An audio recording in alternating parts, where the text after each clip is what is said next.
Halo Digers, apa kabar semuanya? Semoga sehat selalu dan tetap semangat ya. Selamat datang di podcast Capila, ruang belajar, ruang cerita, dan ruang berbagi inspirasi. Hari ini di tahun 2026, podcast Capila kembali hadir dengan tentunya bakal menawarkan episode-episode yang lebih menarik dan tentunya relevan untuk kita semua. Maka dari itu, kita kedatangan dua peserta dari magang BBP SDMP Kota Makassar. Halo, boleh perkenalan dulu? Halo Kak. Halo Kak. Perkenalannya mulai dari saya dulu ya. Boleh. Perkenalkan, nama saya Muhammad Wildan Jamil Panelo. Saya biasanya dipanggil Wildan. Nah, asal sekolah saya dari SMK Telkom Makassar. Jurusan saya di SMK itu Teknik Komputer dan Jaringan. Oh, oke. Kalau nama saya Muhammad Arham Nugrah dari SMK Telkom Makassar. Jurusan saya sama juga, Teknik Komputer dan Jaringan. Oke. Nah, pada hari ini kita akan mengangkat tema, yaitu emang Gen Z lebih jago soal keamanan digital? Oke. Maka dari itu, sebelumnya kita boleh tanya-tanya dulu terkait pengalaman selama magang di sini. Boleh mulai dari Wildan dulu. Boleh. Pengalaman pertama saya sih mulai dari ekspektasi dulu ya, kalau boleh. Jujur Kak, awalnya saya kira kantor ini bakalan kayak kaku begitu, orang serius kerja. Yeah. Fokusnya kerja terus, kerja. Tapi setelah saya masuk magang, saya ketemu pembina, dan pembina saya itu namanya Pak Soleh. Dia tuh orangnya baik, humble. Yeah. Jadi kalau saya misalnya ingin kerja proyek, saya tinggal minta dia. Nanti tinggal dia kasih. Dan jadi inisiatif ya Gen Z ini teman-teman. Kita harus inisiatif kalau kita magang. Kalau kita nggak ada inisiatif, kita tidak bisa berjalan. Betul. Ya, kita akan di tempat-tempat itu saja. Ya, betul. Nah, tapi magangnya ini juga tidak sekaku itu juga. Kita diberikan ruang lah untuk kita berekspresi. Itu saya Kak. Kalau pengalaman magang saya sih ya cukup asik ya, karena di sini tuh kita bisa saling berbagi informasi sama kakak-kakak, para pembina. Contohnya kayak Kak Namira tadi, kita kan lagi bagi-bagi informasi ya. Masih. Jadi tempat untuk membangun relasi juga ya di tempat magang. Betul banget. Bagus di sini. Terus kalau dari ekspektasinya kurang lebih kayak Wildan sih, kayak di sini tuh kayak kaku banget. Intinya kayak kuno lah kayak yang kerja pulang. Tapi realitanya sih asik karena di sini kita bisa bebas berekspresi. Selain fokus kerja, kita bisa membangun relasi seperti yang Kak Namira bilang. Kita juga bisa teman-teman baru. Ya, itu aja sih Kak. Oke. Berarti di luar ekspektasi teman-teman ya magang di sini. Mungkin melebihi lah ya. Melebihi ekspektasi. Oke. Jadi sesuai lah. Jadi so far aman. Aman banget. Aman. Oke, dilihat dari pengalaman Wildan dan Arham ini, disinilah kita bisa melihat bahwa Gen Z itu bisa beradaptasi dengan cepat di dunia nyata dengan teknologi. Apalagi kita magang di BBP SDMP Kota Makassar. Jadi harapannya ke depan kita bisa banyak-banyak belajar di sini sama-sama, membangun relasi. Semoga kita bisa bertemu teman yang baru yang lebih asik lagi. Iya. Yang kayak tadi kebetulan ternyata kita tetangga. Kita juga tidak tahu kan dunia ini sempit. Iya, atau kita keluarga. Betul banget. Mungkin kita yang awalnya kayak cuek-cuekan gitu. Pada akhirnya kalau memang kita belum tahu orangnya, kita bakal cuek-cuekan. Betul. Tapi kalau kita sudah tahu orangnya, ya bakal asik sih pasti. Apalagi kalau frekuensi, wah bagus banget itu. Nyambung kan? Ya, sampai lupa waktu. Betul banget Kak. Di sini juga kayak menerima sekali anak magang. Betul. Kayak setiap minggu bisa jadi ada lagi. Iya, jadi kantornya memang welcome untuk teman-teman yang mau belajar. Kayak sehumble itu memang. Jadi kayak sangat direkomendasikan ya untuk tempat belajar teman-teman yang mau magang ataupun PKL, silakan ke sini. Oke. Nah, berhubung kita akan membahas tentang Gen Z dan dunia digital nih. Boleh tahu dong, Arham dan Wildan itu biasanya insentifnya pakai menggunakan HP dalam sehari itu biasa berapa lama yang dihabiskan? Kalau boleh jujur dari saya sih kayak kalau baterai HP saya habis itu mungkin saya berhenti. Oh, jadi pas lowbat baru berhenti? Iya, tapi dalam lobet itu saya mencari anu lain, saya tidak pakai sambil cas. Oh Saya iya, bagus. cari hobi-hobi lain. Misalnya, Kesibukan lain lah. ya, saya mencari misalnya kalau lagi lobet saya main gitar, Hmm. atau bantu orang tua, atau kalau lagi sore nih, lagi apa saya lobet banget, saya pergi sepedaan aja. Buat sekalian kesehatan juga kan lumayan. Iya, betul. Kan Jadi, investasi terbaik kita itu ke kesehatan. oh, betul. Jadi ini genset salah satu genset yang sangat produktif ya teman-teman. Betul banget. Kalau boleh tahu hobi selain sepeda, gitar, atau itu kayak sekedar FOMO atau emang hobi? Yang gitar sih sebenarnya FOMO, sepeda juga FOMO. Oh Karena iya. saya ini orangnya FOMOan banget. Oh Nggak iya. bisa kalau lihat teman saya lewat dikit dia saya harus ikut sih. Hmm. Selagi Positif. FOMO-nya positif saya Betul. ikutin. Kalau Arham apa? Berapa lama waktu yang digunakan Kalau- dalam sehari? Kalau dikira-kira sih sekitar kayak 6-7 jam lah Kak setiap 6-7 harinya, 6-7 jam lah. Itu untuk menunjang produktivitas kita. Oke, seperti apa tuh produktivitas Arham? Setiap Kayak hari? semisal dari pagi itu kita menyusun jadwal dengan bantuan ChatGPT. Oh iya, jadi jam begini lakukan ini. Ya, Oke, ini 7 sampai 8 jam. 8 jam ya. Biasa paling lama di waktu siang kah atau malam? Biasanya sih lebih lama di waktu malam ya karena lebih tenang. Oh Kalau iya. siang lebih ke Kayak membantu orang tua. aktivitas. Ya, Oh membantu orang tua. betul. Kerja, magang. Magang. Oh, banget iya. juga di sini. Kan Jadi kalau waktu paginya genset itu digunakan seproduktif siang, ya seperti mungkin. Saya sih Kak kalau sebelum ke kantor nih ya, Heeh. pagi-pagi itu saya bangun subuh dulu, habis itu kalau bisa saya olahraga dulu ya, susah Iya, sebelum luar biasa. biar kita kayak otak kita lebih fresh. Oh iya. Pas sampai langsung nih apa nih kita bikin hari ini pasti lancar itu pikiran kita pasti. Oh iya, jadi sangat direkomendasikan olahraga terlebih dahulu baru melanjutkan Karena aktivitas. Gen Z itu rata-rata mereka itu malas. Malas kan- ya. Betul banget gak sih? Menurut saya aja sih, nggak tahu orang lain ya Kak. Ya, kau ya setidaknya. saya juga kayaknya udah jadi. Oke, apa lagi ya? Nah, tadi kan kita membahas tentang berapa lama sih Wildan sama Arham menghabiskan waktu dalam sehari. Nah, pertanyaan selanjutnya, menurut Arham dan Wildan, apakah Gen Z itu bisa dikatakan cakap digital atau hanya sering digital? Dari siapa dulu nih? Arham boleh Kamu deh. lagi ya.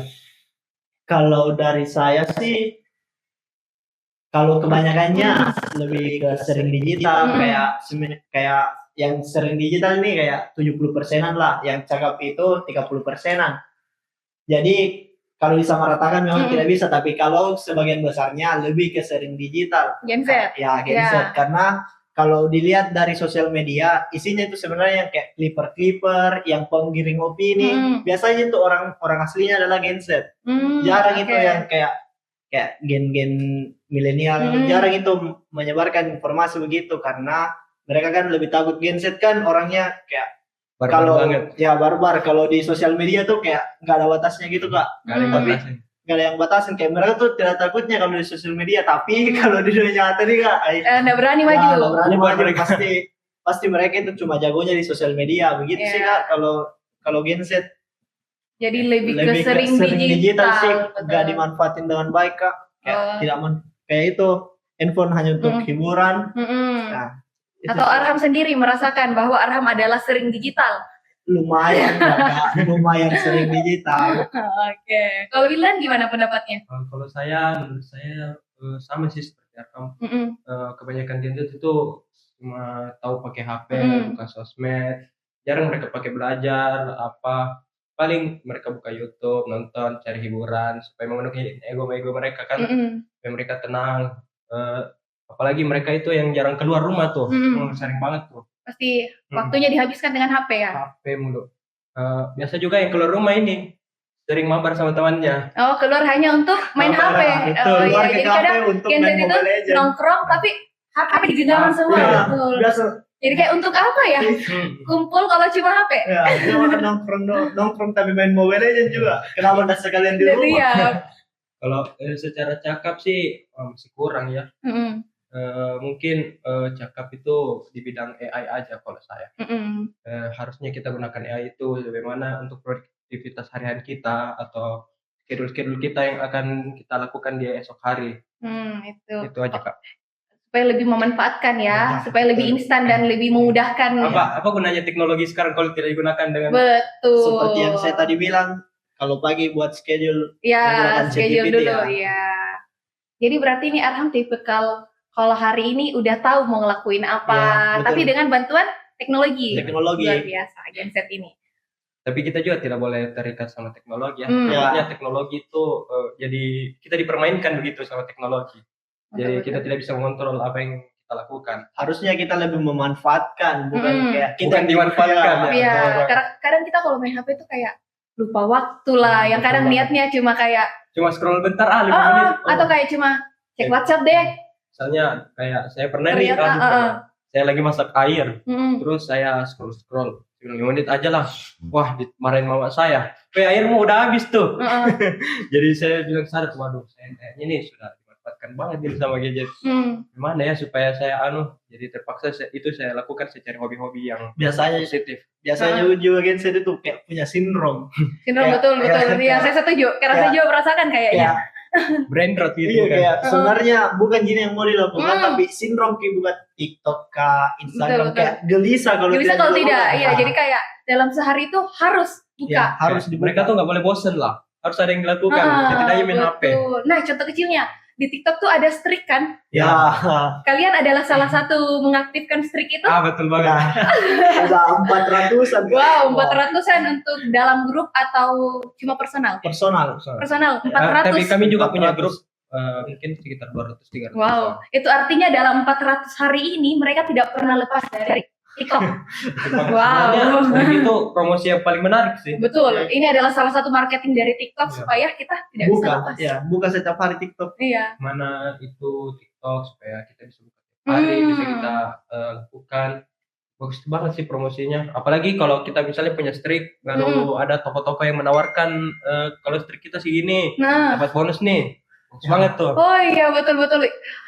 Saya juga pernah dengar kalau misalnya kayak ada di kafe ataupun apa, kayak kasih lihat streaknya seberapa banyak, minimal dapat 200, diskonnya 10%. Ada juga yang gratis. Ada juga yang dapat minum, dapat makan. Itu marketingnya luar biasa. Kayaknya dia dapat atau punya saham di TikTok atau gimana ya? Kayaknya affiliate deh. Affiliate dia ya? Bisa jadi. Terus yang buat kita tertarik mengaktifkan dan tidak berhenti itu karena kayak misalnya 200 streak pasti apinya berubah semakin besar. Kayak nanggung banget gitu. Kayak bilang 200 hari kita habis, terus kita nggak temenan nih.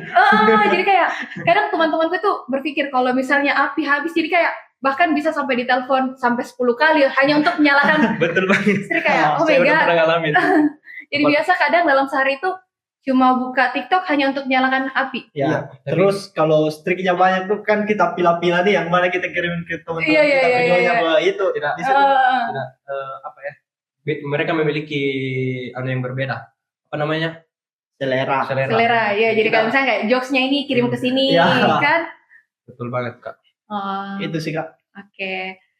Tapi kalau misalnya dari Arham dan Wildan sendiri, konten yang paling menarik gitu, yang paling kayak lebih interest untuk lanjutkan nonton, hiburan kah, atau mungkin edukasi? Kalau saya sih lebih karena kebetulan saya anak e-sport di sekolah saya. Jadi saya seringnya sih nonton kayak ilmu-ilmu yang dibagikan di TikTok, ilmu dari pro player kah, coach kah, sering nonton itu sih Kak, atau bisa juga kayak berita-berita terkini agar tidak ketinggalan.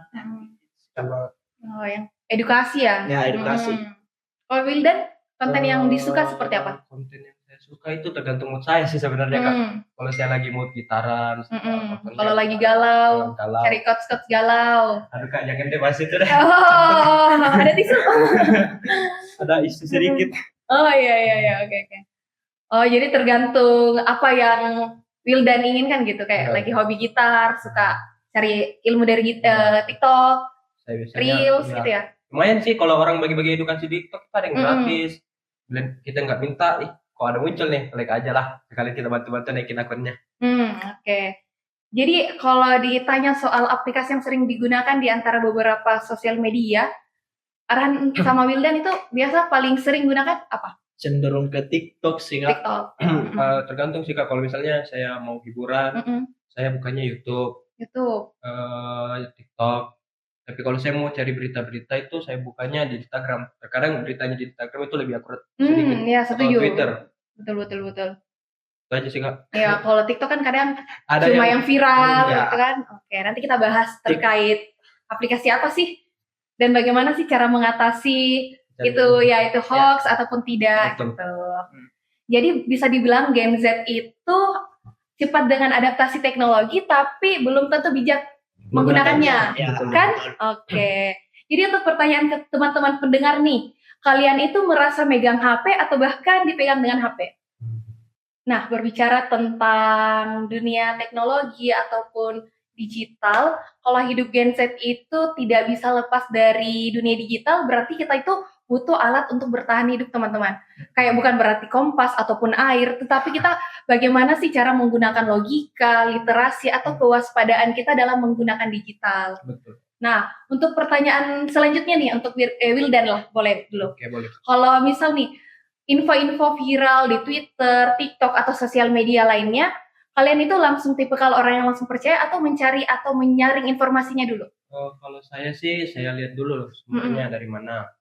Biasa ada tertera tuh kalau kita buka komen. komen atau caption. Di caption itu kita scroll ke bawah itu dia memiliki sumber berita yang tercantum. Oh iya, Ya, dari betul. mana? Saya buka apakah betul ini atau dia cuma rekayasa. Ya kayak gitu aja sih Kak, lebih mudahnya. Kalau hoax begitu mah gampang aja yang penting kita niat mencarinya dan jangan menerima Iya, mentah-mentah. karena kita kadang itu kalau udah lihat visualnya kita malas baca caption kan, jadi kayak cuma judulnya tapi kita nggak tahu. Kadang orang itu ketipu sama itunya visualnya aja. Iya, betul. Mereka nggak lihat apa isi intinya, apa pembahasannya. Beritanya dari mana, bahkan tidak ada berita ya Betul banget. Berarti Wildan ini tipikal tergantung beritanya baru dicari tahu. Kalau beritanya menarik sih saya cari tahu. Kalau tidak kayak tipikal kayak bodo amat. Lewat aja lah. Oke. Kalau Arham gimana? Kalau saya sih ya tergantung beritanya juga Kak. Kalau saya kayak interest ke berita ini, pasti akan saya cari apakah ini benar atau tidak. Oh iya. Karena kalau tidak, bukan dia kayak tertarik gitu Kak, pasti bosan gitu. Bukan bosan, kayak dirasa tidak ada tidak terpenuhi apa yang betul, kayak buang-buang waktu saja, mending nonton yang lain. Berarti jadi menurut saya kalau yang kan cara memilah yang hoax, kalau yang hoax itu kayak yang bilang Willan tadi, gampang sekali. Jadi kalau memang niat itu dicari bilang ini asli atau tidak, gampang sekali, itu banyak sekali sekarang kayak CNN. Ya intinya kita cari literasinya ya. Literasi sih Kak, jangan kurang-kurang literasi kalau tidak mau terkena hoax. Betul. Jadi kalian ini tipikal yang kayak pasti bakal verifikasi atau bagian berita mana yang kalian interest baru mencari tahu. Ya, karena kalau kita juga kalau kita komen juga kayak berita yang salah, pasti kita dihujat di aplikasi itu. Jadi makanya kayak mending kita cari tahu dulu, betul. Sebelum dihujat. Tapi ada juga nih Kak, kayak memang saja nabelokkan itu berita, buzzer begitu. Betul. Itu juga hati-hati guys, karena kalau buzzer itu gampang sekali diketahuan. Kayak biasa itu sama semua aja nama akunnya, ketikannya sama, bahkan titik komanya biasa sama. Ya, karena kalau kayak diklik profilnya tidak ada. Ya, kayak akun pribadi, followers kayak hanya untuk meramaikan. Konten aja supaya viral. Ada karena kayaknya mereka tuh punya komunitas yang dibayar untuk jadi buzzer, memang untuk menutupi suatu kayak kasus lah, menutupi atau membenarkan yang salah. Biasanya sih begitu Kak, buzzer ya. Oke, berbicara tentang konten-konten tadi, kalau misal kayak ada viral gosip ataupun yang kayak baru-baru ini yang kejadian kayak pesawat yang di Maros itu, ATR. Kalian itu tipe kalian kayak bakal melanjutkan berita itu atau mencari tahu kayak sampai detail atau hanya kayak sekedar kayak gitu? Menurut saya sih Kak, itu bagus sih untuk dijadikan pembahasan di tongkrongan. Bilang kenapa nih pesawatnya kok bisa jatuh? Betul. Dan kan itu pesawatnya ada di daerah kita. Iya. Tapi kalau kita misalnya nggak tahu terus kita ditanya orang luar kan kita Iya, bilang kita gimana kayak gitu. betul. Kalau saya sih jujur tidak tahu. Jujur saya tidak tahu itu update yang pesawat apa itu? ATR. ATR. Oh, Jujur iya, tidak oke. tahu, tapi kan kita bertanya tadi kalau misal ada berita akan saya teruskan. Ada tulisan Kalau lagi ada teman sih biasanya saya bahas biar ada pembahasan. bahasannya. Ya. Jadi bukan cuma melulu ML. Ya, ML. Oke. Jadi dua Gen Z ini sangat berbeda. Ada yang kayak hendak peduli sama kayak ada memang yang mencari tahu untuk membuat topik di tongkrongan ya. Betul banget. Tuh. Nah, terkait soal privasi nih, teman-teman. Kan kita sekarang hidup di era yang Digital. oversharing ya. Ya betul. Ya, Oke. betul. Tapi anehnya makin kesini kita malah makin banyak yang kayak disembunyi atau kayak kadang keras isu lah sama Ya, orang-orang. Ya, apalagi kita yang tidak kenal langsung. Ya betul. Nah, pertanyaannya apakah teman-teman punya close friend ataupun second akun? Kalau saya lebih ke close friend aja sih. Hmm. Karena close friend kan kita bisa atur saja siapa yang mau lihat. Nah, kalau akun real saya itu saya buat portofolio aja sih Kak untuk promosi apa Branding. ya kayak misalnya saya post foto-foto gitar saya biar orang tertarik nih lihat apa Iya, saya kayak follow like. oh berarti Wildan ini tipikal yang mau dikenal sebagai gitaris Ya, ya? betul banget, Kak. Oke, Caper, betul. Itu udah namanya Gen Z ya? Ini namanya Gen Z. Iya, kita bangun Bagaimana personal branding. mempromosikan diri? Ya, Gitu. betul. Oke, jadi suka bikin konten-konten nyanyi. Saya nggak bisa nyanyi sih Kak. Oh, jadi Cuma para segitu. pendengar yang punya band atau apa boleh hubungi ke Wildan. Boleh. Oke. Kalau Arham sendiri punya second akun ataupun close friend? Saya sih punya close friend, tapi isi close friend-nya juga tidak ada. Karena saya lebih ke jarang upload di sosial media, karena saya lebih menghargai privasi saya daripada apapun itu. Jadi kayak Arham ini tipikal bukan yang butuh validasi ya? Ya. Kayak begitu.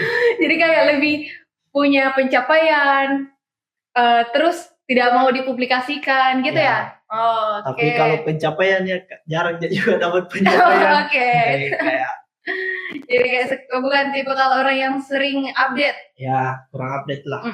Terus close friend dipilih-pilih untuk apa? Nah, itu juga tidak tahu FOMO. Dilihat orang ada close friend-nya kita bikin juga, padahal tidak pernah bikin. Tidak ada ya updatean. Tidak pernah bikin update story. Kalau second akun? Punya, tapi isinya ML semua. Game. Ya, Game. isinya itu kayak khusus untuk akun ini. Khusus untuk game, untuk kayak. Tapi kan itu saya punya private, jadi kayak cuma saya yang bisa lihat. Kayak jadi kenangan gitu. Oh, oke. Kan bisa dilihat kalau misalnya Wildan ini untuk membangun personal branding, Arham ini untuk bahkan jadikan second akunnya tuh sebagai kenang-kenangan, arsipannya gitu ya. Berarti Arham ini mau dikenal sebagai gamers ya? Tidak Tidak juga, sih, juga. karena private akun juga ya, untuk saya, untuk pribadi. asupan pribadi juga. Oke. Berarti ini bukti kalau Gen Z itu sadar satu hal, bahwa privasi itu penting ya teman-teman. Ya.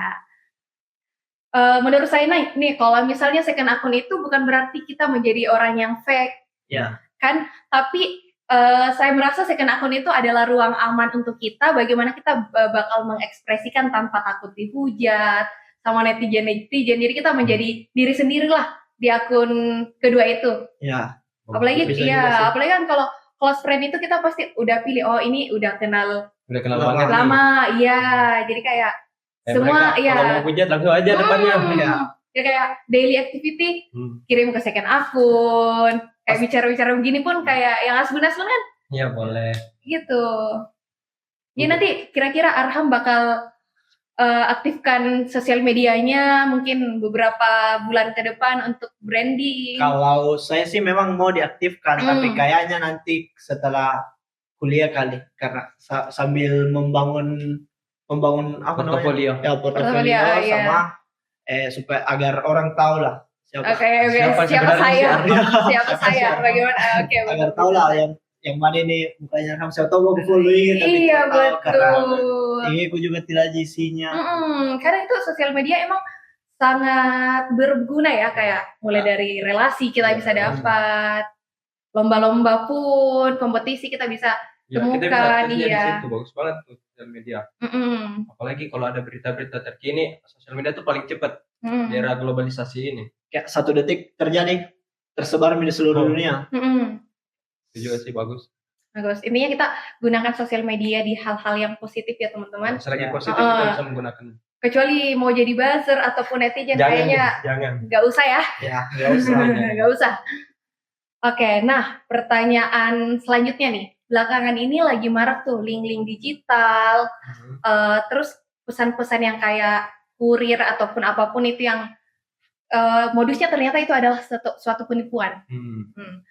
Kalau Wildan sendiri pernah nggak dapat link ataupun apa yang ternyata itu Wildan sadar bahwa itu adalah penipuan?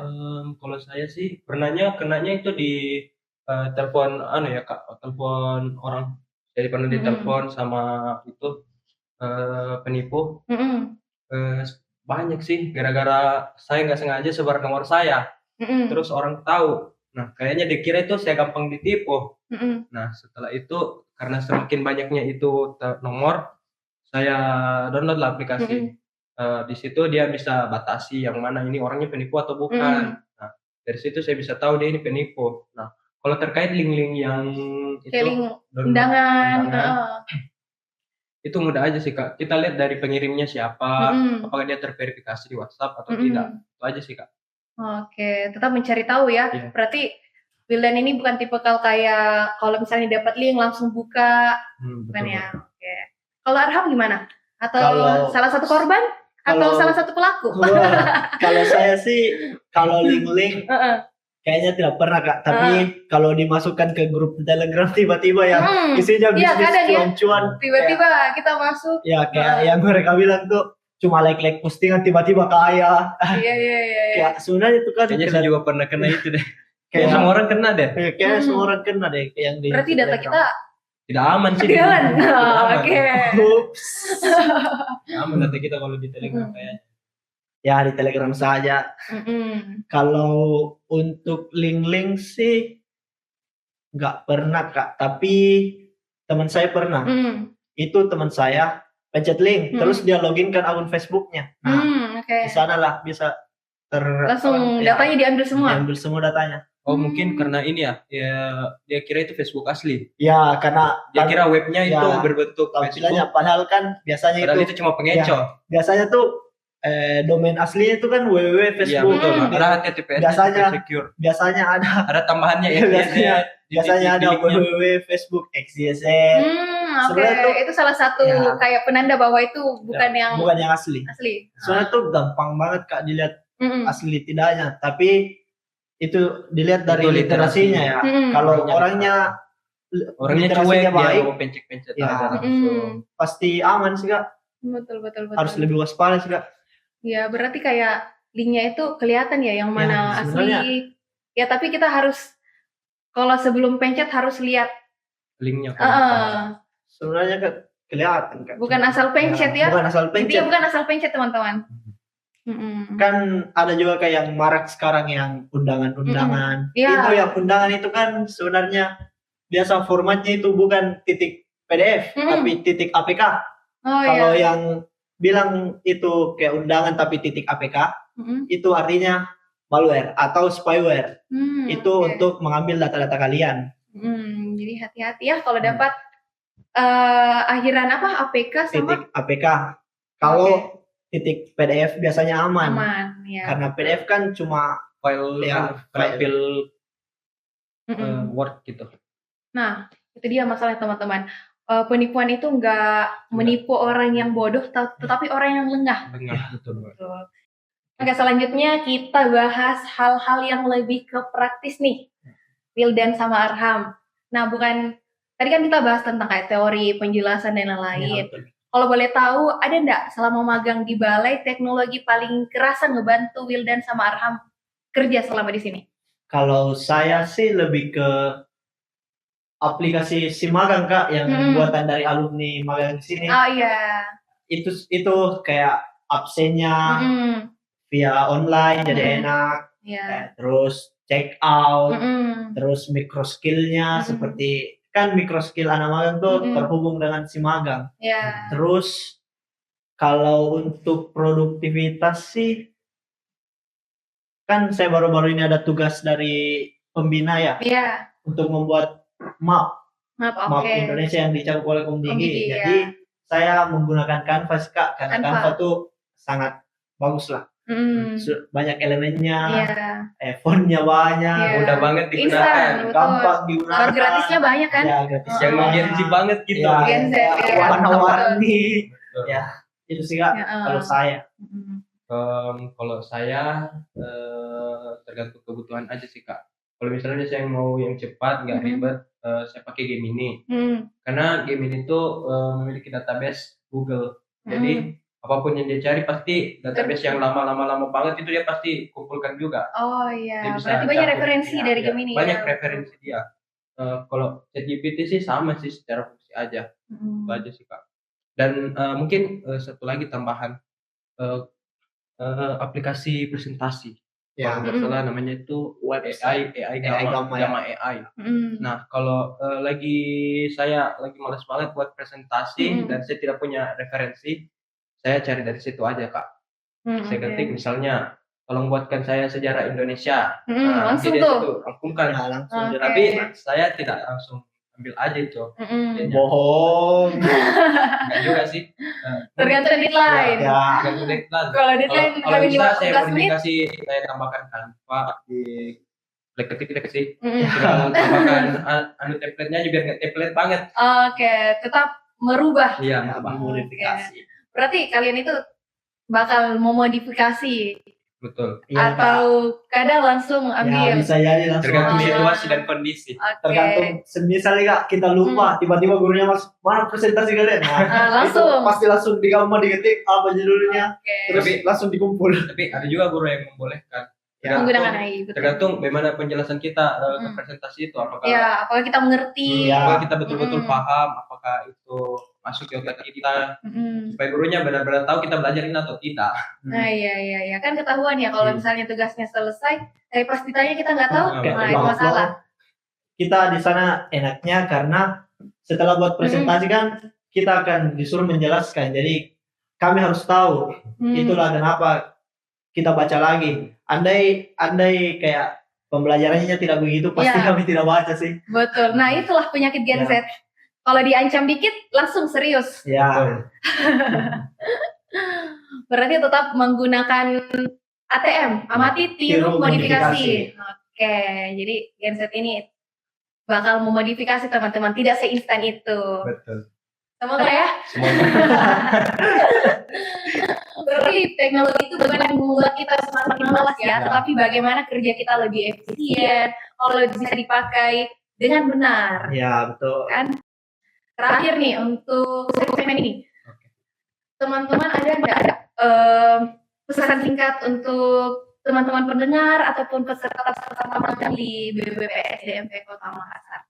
Kalau pesan-pesan saya terkait teman-teman magang, pertama, kalau kita masuk kantor itu harus jaga sikap ya. Pertama kan sikap kita ke pembina, dan yang kedua itu inisiatif kita. Bagaimana kita meminta tugas ke pembina kita jangan malas-malas lah intinya. Dan terakhir kita harus datang tepat waktu dan pulangnya juga harus tepat waktu. Oke. Aja, Kak. Kalau Arham? Kalau pesan saya untuk teman-teman saya sih atau ke pendengar, semisal nih kalian lagi magang, janganlah kalian kayak semena-mena sama orang lain. Iya. Minimal hargailah. Ya, itu nomor satu. Ya, itu nomor satu. Kayak semisal kan kayak kita ini kan dalam ruangan Berbeda-beda dari berbeda. Ya. kita juga tidak tahu lingkungannya dia. Tidak tahu lingkungannya bagaimana. Saling pengertian ya. Harusnya sih saling pengertian, jangan kayak seolah-olah dia yang punya di sini. Nah, terus kalau kan di Komdigi ini sangat humble ya orang-orangnya. Walaupun humble itu, kalian harus tetap tahu batas. Karena sebenarnya mereka kayak gimana ya? Mereka sebenarnya baik, cuma kan kalau mereka juga sudah karena kita muak bisa ya, kalau sampai over itu pasti mereka kayak muak lah. Ya lupa batasan kita ada di mana, kita sedang bicara dengan siapa, kita lupa kita siapa. Kita lagi magang jadi kayak gitu juga. Oke. Nah, terakhir pesan untuk agar teman-teman lebih melek digital atau literasi digital. Kalau saya sih lebih melek perbanyak gunakan aplikasi AI untuk digunakan dengan hal yang baik, bukan hal yang buruk. Betul. Itu aja sih Kak. Ya. Kalau Arham? Kalau saya sih kalau mau jadi melek digital sih mending download digitalan sih karena di Iya, digitalan tuh ada Kayak microskill. semuanya sudah Ya, dijelaskan. ada dijelaskan Iya. semuanya di sana. Kecuali kalian malas membaca nih, pasti susah itu karena di digitalan memang. Enggak sih Arham, kayaknya itu emang penyakit Gen Z sih. Iya, tapi kalau menurut saya sih kalau mau melek digital download digitalan aja sambil misalnya kalian lagi gabut bisa lah kalian buka itu digitalan terus isinya pasti ada lah yang masuk jadi daging Iya. ya, isinya daging semua. Oke. Jadi karir itu bukan cuma soal skill ya teman-teman, tetapi juga sikap. Oke, selanjutnya kita akan main games nih sama Arham sama Wildan. Nah, di game kali ini rulesnya itu kalian harus jawab kurang lebih dari 2 detik. Jadi jawaban pertama adalah jawaban yang benar. Oke. Oke. Namanya itu quick fire round. Oke. Oke. Let's start. Teman-teman pilih ya. Instagram atau TikTok? TikTok, Oke. Scrolling sosmed atau streaming film? scrolling, Chatting atau video call? Chatting. setting lah, Oke. Google Maps atau tanya orang lain? Google Google Maps Maps. lah. Yang gitu banget ya, maaf bertanya. Asalkan tidak sesat. Tidak Oke. sesat lah Google Maps. Tapi Selanjutnya, WFH atau WFO? WFH lah. Next, ketik tugas di laptop atau HP? Di HP lebih mudah. lebih bisa rebahan. Iya. Praktis lah praktis. Sambil main game? Bisa. Jadi kayak ada Bisa. deadline langsung. Bisa. Oke. Next, belanja online atau offline ke mall? Offline. Belanja online. Kalau saya offline sih. Oke. Power bank atau charger? Charger Charger. lah. Oke. Laptop Mac atau Windows? Windows sudah punya Mac. Oke, selanjutnya. Intern di BBP SDMP Makassar itu seru banget atau seru parah? Wah, sini sih Wah, seru parah. Seru parah. Seru parah. Oke. Kalau ada pilihannya seru parah. Parah. Itu. Oke teman-teman, dan itulah obrolan kita hari ini tentang Gen Z, dunia digital, dan gimana sih agar kita tetap waras dan produktif di era sekarang. Iya, jadi digital itu mudah, tapi jadi cakap digital itu adalah suatu pilihan. Terima kasih buat narasumber kita hari ini. Makasih, Kak. Dan buat kalian yang sudah dengerin sampai akhir, terima kasih. Sampai jumpa di obrolan selanjutnya. Dadah.